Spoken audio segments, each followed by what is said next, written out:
Section 4. You will hear a presentation on an online course. First, you have some time to look at questions 31 to 40.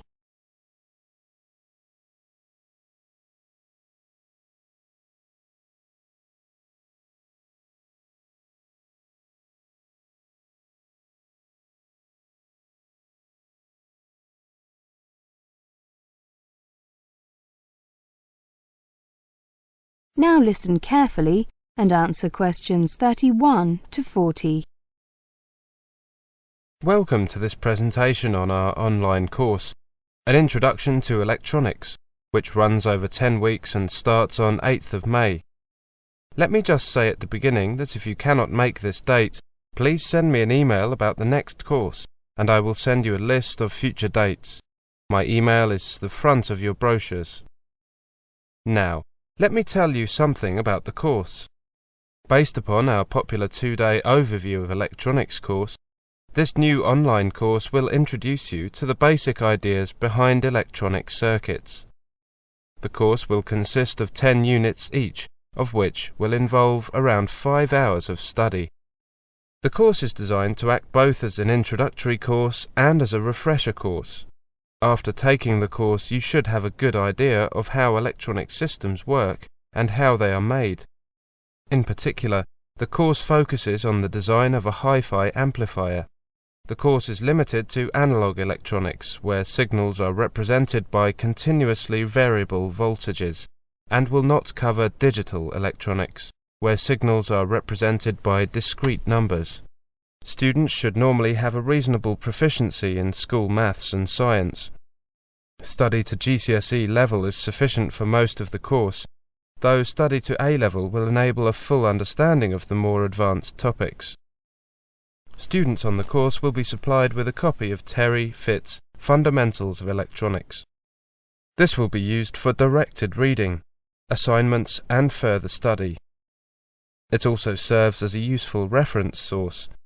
The student should have PC available and a basic knowledge of Windows in order to use the simulation software from the CD-ROM that comes with this book. Now, who is this course designed for? This course is intended for individuals with little prior knowledge of electrical or electronic engineering who want to get a feeling for the subject, and for individuals whose knowledge is rusty or out of date. A previous exposure to basic science and maths at school will be assumed. Maximum benefit will accrue to those who have attended higher education in a technical subject or who have experience in a related area. Typical attendees may include those in jobs which bring them into contact with electronics, such as draftspersons, PCB designers, production and assembly personnel and software designers, those working with electronic products, such as managers and salespersons, those coming into electronics from a related field, such as scientists or mathematicians, and those simply curious to find out about this all-pervasive technology.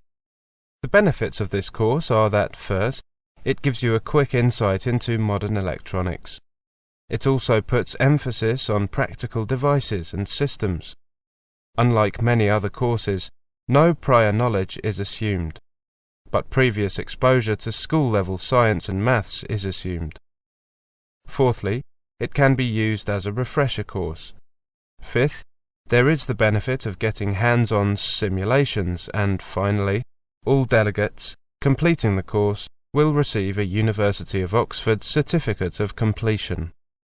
The course will be presented by Brian Williams, who started his career working as an electronic engineer for British Aerospace. Brian then became a lecturer and has taught electronics at Oxford University and Jesus College for longer than he cares to admit. He is also an active consultant and researcher. Brian is a dynamic lecturer and particularly enjoys teaching introductory level courses and interacting with students. Now, finally, let me just quickly go through the course content. Please remember that this course is intended for individuals with limited prior knowledge of electrical or electronic engineering. Unit 1 looks at electronic systems, including an introduction to the idea of signals represented by voltages. wires used to transfer signals and voltage from one place or box or component to another, and boxes or components manipulating voltages, particularly amplifying them.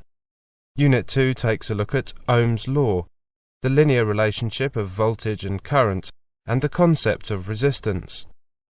It also looks at resistors and resistor networks.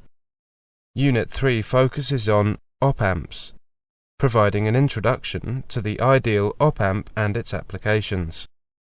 The next slide tells us that Unit 4 is concerned with capacitors and AC circuits. The theory and applications of capacitors and their use in transient and AC circuits. Unit 5 looks at frequency response and filters, including both passive and active filters. Unit 6 takes a look at magnetism, inductors and transformers. Looking at this next slide, we can see that Unit 7 covers RL and RLC circuits, including tuned filters and crossover networks. Unit 8 is entitled An Introduction to Semiconductors. It covers diodes and rectifiers, both theory and applications. This unit also looks at special purpose diodes. Unit 9 covers transistors, particularly bipolar transistors, including theory and typical circuits. The final unit, Unit 10, is a review unit with a little look at further applications. That is the end of Section 4. You now have half a minute to check your answers.